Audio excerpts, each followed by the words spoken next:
the boneyard of busted bolts and battered felts. Where old machine parts, screens, cables, and other mining machinery go to die. This is the home of the Junkyard Guards. Where we've challenged 2 teams to guard some dangerous moving machine parts. Using only the mangled metal found in this junkyard. That's right. You see, Bethany, guards should be constructed by the manufacturer specifically for each individual piece of equipment. That's right, Ted. But in reality, many small mines don't have the money to spend on super-duper fancy fabricated manufactured guards. Exactly. So they use the resources available to them right here on site. We're going to follow these teams as they determine what needs to be guarded, How to guard it, what materials to use to make the guards, and how to mount the guards. Let's go meet the teams. Let's go. Representing the National Stone, Sand, and Gravel Association, we have the gray team from Vulcan Materials, Southeast Division.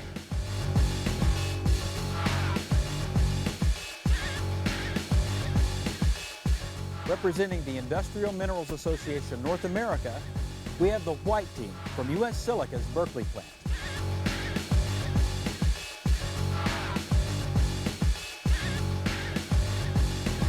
Here's today's challenge, guarding moving machine parts. These moving parts need to be guarded in order to prevent anyone from coming into contact with them. Let's listen in as each team receives their challenge. Okay, guys, what we've got, we got to guard this crusher. We've got to guard this tail pulley over here and this tail pulley over here. Those are the 3 things we have to do to get this crusher online, get this plant going. Now, let's go over and look at these couple of tail pulleys over here. Simple tail pulley. You guys have built these 100 times before, but just to go over, we need to be sure that we have this thing where you can't get into it at all. We need to be sure that there again that the grease points are where the operator can access those without getting into the moving parts. And then also underneath here, we need to guard it underneath. And then Whitey was looking at this one over here. This is another one that needs to be guarded also. It's a little bit higher off the ground. You need to keep that in mind. Does anybody have any questions? I know you can do it. Are you guys ready? Let's get it. All right, let's go. Let's go.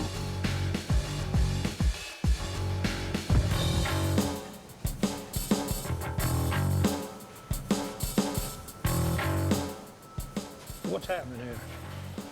Okay guys, we've got a problem. The wet process has got to start up sooner than we planned, so we need to fabricate tail pulley guards, hopper guards, and get this equipment online as soon as possible. We just took that stuff about a year ago over the dry process, and now you want us to build another one. Yeah, I know it's kind of bad timing, but I need you guys to work through lunch. Can you get it done? So we can take some dawn, but we'll probably get her done. Yeah. Tail pulley guards here, hopper guards down the side. We've also got some guarding on the other side. Let's go look at it.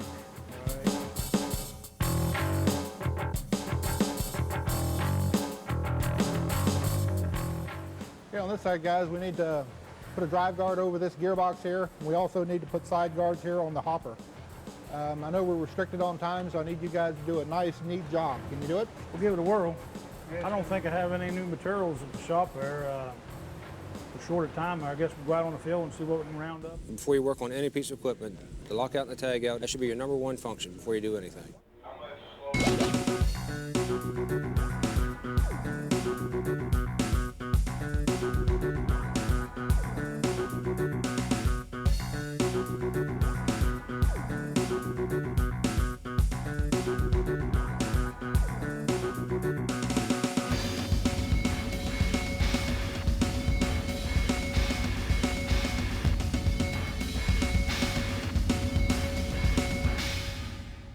So actually, you're gonna have a 43 3/4 by 38 side. Okay. So you're gonna have a top frame to match the bottom frame. Okay. And it's gonna tie. These guys are the best we have, in my opinion, and we have a good working relationship with one another. And I, of course, take feedback from them and make that allows me to make a better decision.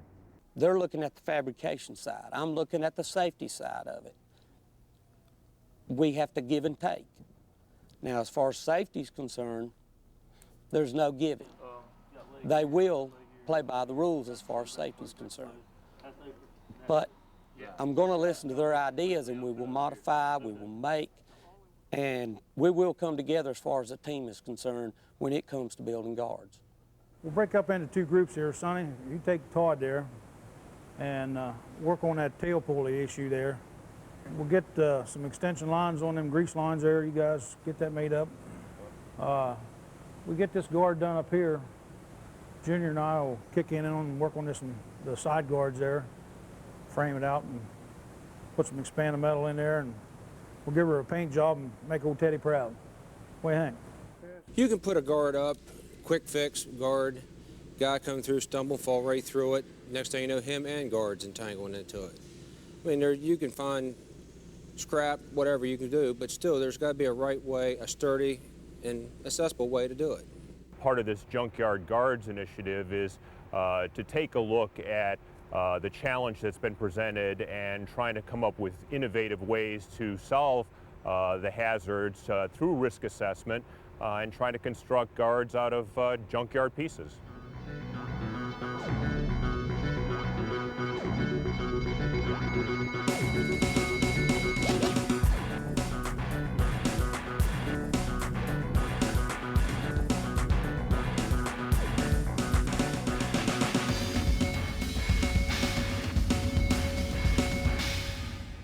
What are we going to find out here to build these guards with? I don't know. I think I see some stuff we might be able to use. Laying right here, over here in this area. I don't know. It's awful heavy. Yeah, that conveyor belt is extremely heavy. Flexible, but it's extremely heavy. Especially you get material piled on it and you can't work with it. Yeah. What about this screen cloth? It's very durable. Too heavy for you to work with. The hole's too wide. We can get our hands through it. Let's travel on down and look, see. I think there might be something useful here. This stuff here would even be good.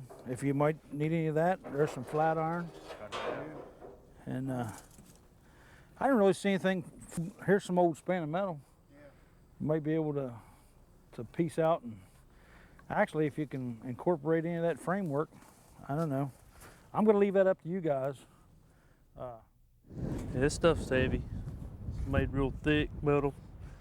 Extremely too heavy to work with. Not manageable for a couple of people to work, to handle it. It's probably why it's laying out here. Yeah, we need to go find something a lot better than this, a lot lighter. But we got the expanded wire right over here. That's pretty, it's light. Can't get your hands through it. No. Actually, sand will fall through this. Yep. Won't cause any trouble for us. That's, Operator could keep it washed out if it did. If you go out and look, 90% of your junk, what one man calls junk, is another man's lifesaver. You know, it's as simple as that. We've incorporated a lot of scrap. Expanded metal's good. It's light. It's easy to lift. It's easy to make hinged openings for whatever's being guarded. It allows you to see whatever you're looking at, the shivs, in case anything should be stuck in the shiv or belt should be slipping off or twisted or something that you might have to get in there to fix. Old pipe we found that we cut out other places, old belting, expanded metal. We've used about everything. Scrap angle iron, that'll be our framing source. And then the expanded metal, that allows it to make it lightweight. That allows to keep a vision on the working parts and yet shield you from getting into them. And with those components, we can get it done.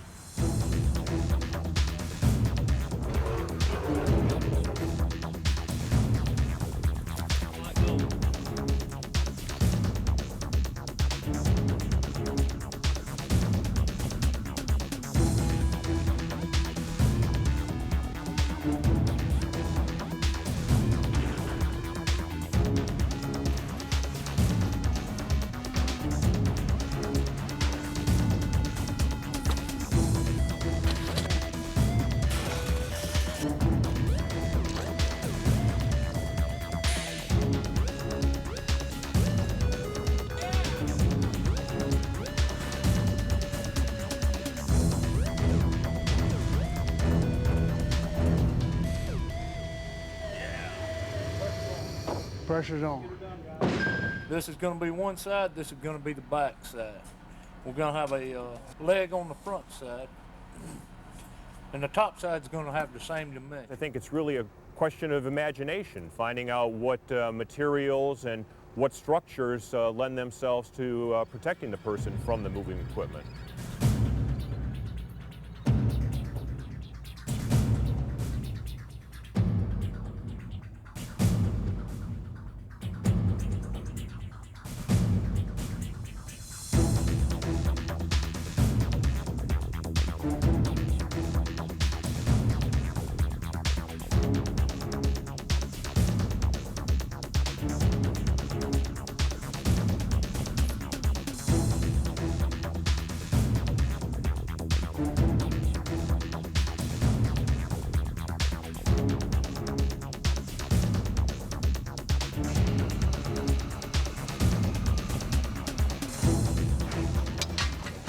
Use material to frame it out, create a solid structure, and then once you've achieved that framework, the next thing you want to keep in mind and keep important is make it as light as you can.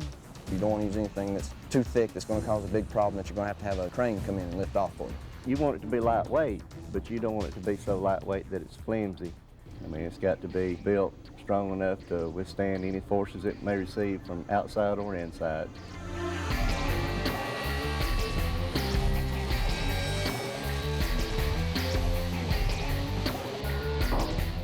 Trying something new, we found an old electrical panel box. We're going to try and incorporate that into it. Using scrap gives you time to use your imagination, and it's less costly. You don't have to use new material, and usually it's pretty quick.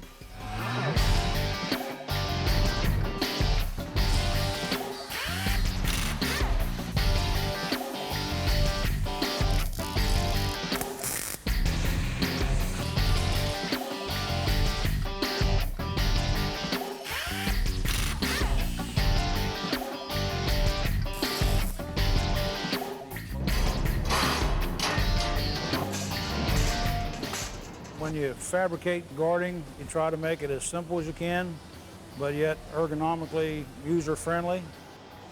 Build them in a sense to where it is convenient and it does its job, it looks good. Also got to be to where you can get it off of there and work on something when you need to. Well, the size and weight of a guard, you don't want a guard that is going to take you 2 hours to get the guard off for a 15-minute repair.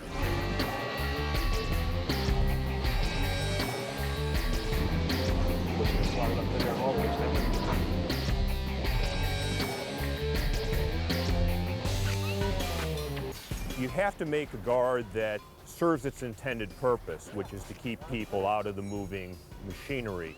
You also want to have the ability to service the equipment, so the guard needs to be removable in a fashion that doesn't present hazards in its own right. Easy access. You want to keep it to where you have a visual contact on the working parts. Whatever kind of guard you put on has to be somewhat easily removable by sometimes one or just a couple people, so that you have easy access to get in there to work on a problem if it has to be a quick fix. We wanted to incorporate access points so they'd be more user-friendly for the operator. Hey, before you bring that up there, let me tie off here first. PPE is just it's a way of life. Hard hats, safety glasses, steel-toed shoes is just, I mean, that's a given.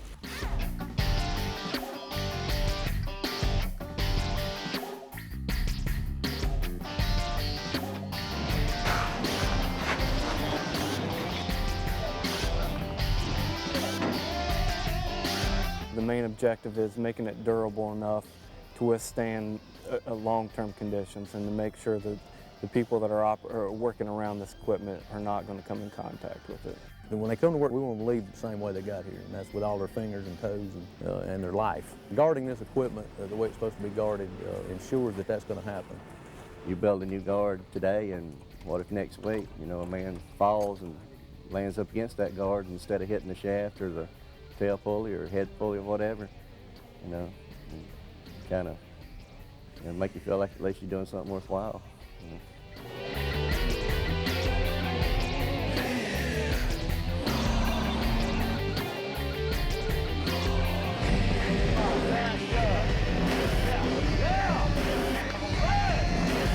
Yeah, we met the deadline too. That looks pretty cool. That's good. We ain't never really had to build one of these before, so it's really a challenge to us because most of them don't have this coupler here. Most of the time they have a shiv here where the motor's at, so it made it a little more challenge for us. One thing we did to keep them having to put a full back on it, and waste expansion metal, was put an access door here, a panel here. It can be opened and its own hinges here. That way it's protected by area in itself from the back side, you know. Exactly. And it's nowhere near as heavy as trying to make a big bulky guard. This door that swings wide open where you get in there to your V-belts and change them out. And once again, we got grease lines out here for the operator to grease it. Yeah, look how we done these grease lines. These are real special grease lines here, the way we install them. That is an old starter box, switch box. Found out at the electric shop, they pulled it out of reduction building area the other week. And I said, I think we can make that, make a guard out of that. And we went out to the boneyard there and found some old expanded metal was left over from a job, took out somewhere, and some angle iron. We also made some extension here from these rollers and made up some brackets and put some belting on there. And good thing about this here guard here is that now, instead of being a two-piece guard where it would take normally 2 guys to take it off and change it, all we have to do now is unfasten those 2 1/4-inch bolts, open the door up, and you can access the belts to change, replace the belts. All we ask is we want Friday off now. Friday off? Yeah. Let's go around here and look at the other side here, Ted. We'll show you. Look how simple this thing is to roll out. See how easy it is with one finger. That way you can get access to your adjustment bolts to pull the conveyor back, so we made it where you could roll it back. Even also, you know, you can roll it back and slide it one side and the whole thing comes right off. It's real simple. Man, it just slides to one side. That is great. It's just awesome. Looks real good. How about this one over here? Well, let's show you what we did over here. We made this a 2-piece guard over here. Made it with a removable top because we had a problem making a guard for the far side of the conveyor over there. So all you got to do is loose the adjustment bolt, grab both handles, pick it up, twist it out of the way, and that makes that one real light to set up out of the way. Yeah. Looks good, guys. Like we're about our guys hurting their back. Whitey, what do you think about it? Looks good to me. All right. I think we can live with it. I'm impressed. That's what we wanted to hear. Hey, Ted. Hey, Sonny. What did you back here? Yeah, this guard made it big enough to fit over and underneath that we can get in there and shovel it. It's pretty secure. Just slotted that to more or less pull out. One guy can get it off there to get into it. It's a good looking guard. I appreciate it. Nice job. Good work, guys. Good job. Got it done on time. Huh? Got it done on time. Give me a hook, man. Well, there you have it. Just goes to show that regardless of the size of your mine, effective, safe, and reliable guards can be constructed from the items found on your mine site. So take a look around and determine what safety precautions are needed to protect your most valuable resource, the miners. So until next time, Be safe. One more time. Keep rolling.